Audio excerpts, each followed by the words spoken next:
Magandang araw mga bata! Handa na ba kayo sa ating aralin?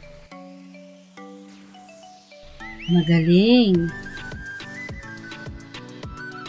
Ang aralin natin sa ikalawang linggo ay may pamagat na mga may kapansanan, mahalin at igalang. Ang layunin naman natin ay natutukoy ang mga tamang gawi na nagpapakita ng malasakit sa may kapansanan. Ikalawa, na ipapakita ang malasakit sa may kapansanan sa pamamagitan ng pagbibigay suporta.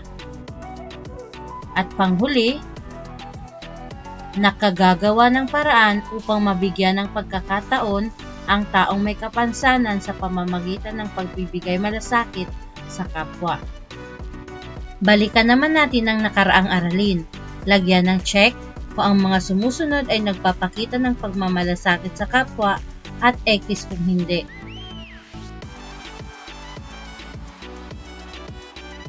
Narito na ang sagot. 1. X 2. X 3. Check 4. Check at 5. Check. Tama ba ang inyong mga sagot mga bata? Magaling! Ngayon naman ay maipapakita akong larawan. Pagmasdan ang larawan.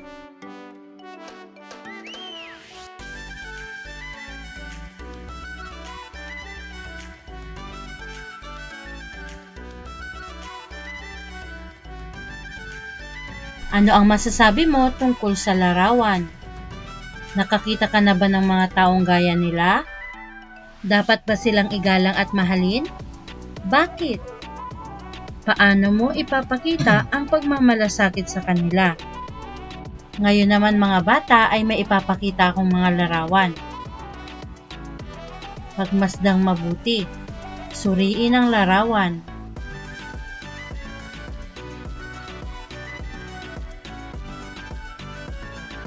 Ano ang ipinapakita sa mga larawan?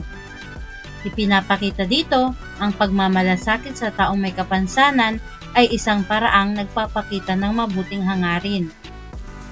Narito na ang ibang paraan ng pagpapakita ng malasakit sa mga may kapansanan. Una, paglalaan ng upuan. Ikalawa, pag-alalay sa pagtawid sa kalsada at paglalakad. Ikatlo, pagbibigay suporta. Pang-apat, pakikipag-usap at pag-aaliw. At pang-lima, pakikipagkaibigan sa kanila. Kayo mga bata, may naiisip pa kayong iba pang paraan ng pagmamalasakit sa mga may kapansanan? Magaling mga bata, sana ay isapuso at isagawa ninyo ang mga naiisip ninyong pamamaraan. Ngayon naman mga bata, tingnan natin kung anong gagawin ninyo sa mga sitwasyong ito. Pumunta ka sa tindahan at naabutan mong bumibili rin ang kapitbahay mong pipe. Ngunit hindi maintindihan ng tendera kung ano ang kanyang binibili. Nagkataong marunong ka ng sign language. Ano ang dapat mong gawin? Magaling mga bata, tutulungan mo siya na ipaintindi sa tendera kung ano ang gusto niyang bilhin. Ngayon naman, magkasama kayo ng nanay mo sa pagtawid sa kalsada. Hinihintay ninyo na maging kulay berde ang ilaw trapiko para kayo ay makatawid. Nakita mong patawid din ang isang batang pilay. Ano ang dapat mong gawin? Mahusay mga bata. Tutulungan mo o aalalayan mo ang batang pilay sa pagtawid sa kalsada. Magaling mga bata.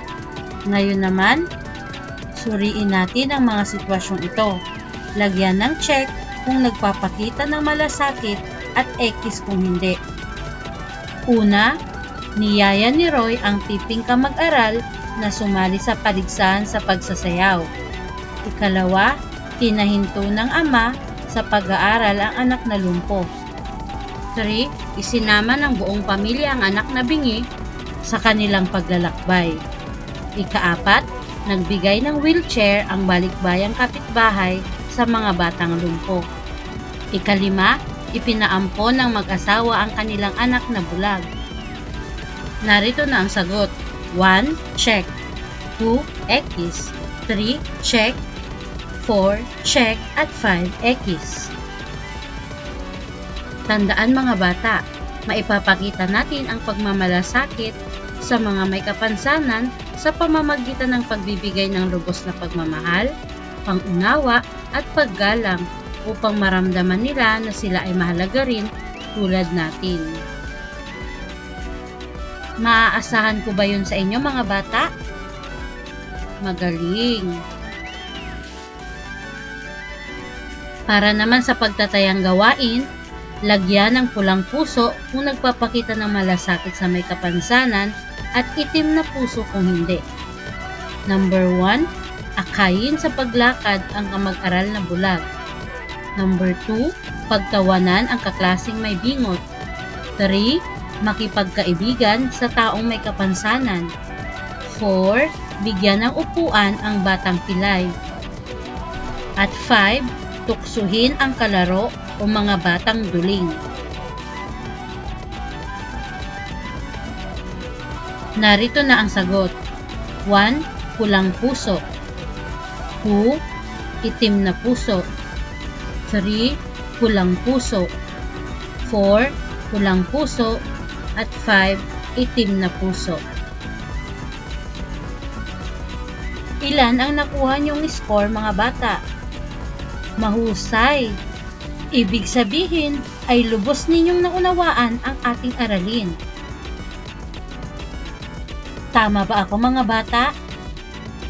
Ang galing-galing ninyo. Narito na ang huling gawain. Panuto. Sumulat ng mensahe para sa isang taong may kapansanan. Banggitin kung paano ka magmamalasakit sa kanya. Isulat din ang mensaheng magpapalakas ng loob niya.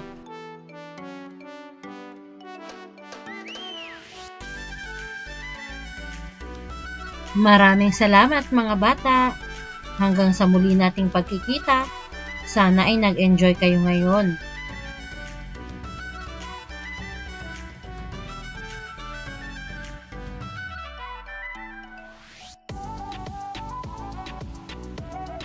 Paalam mga bata!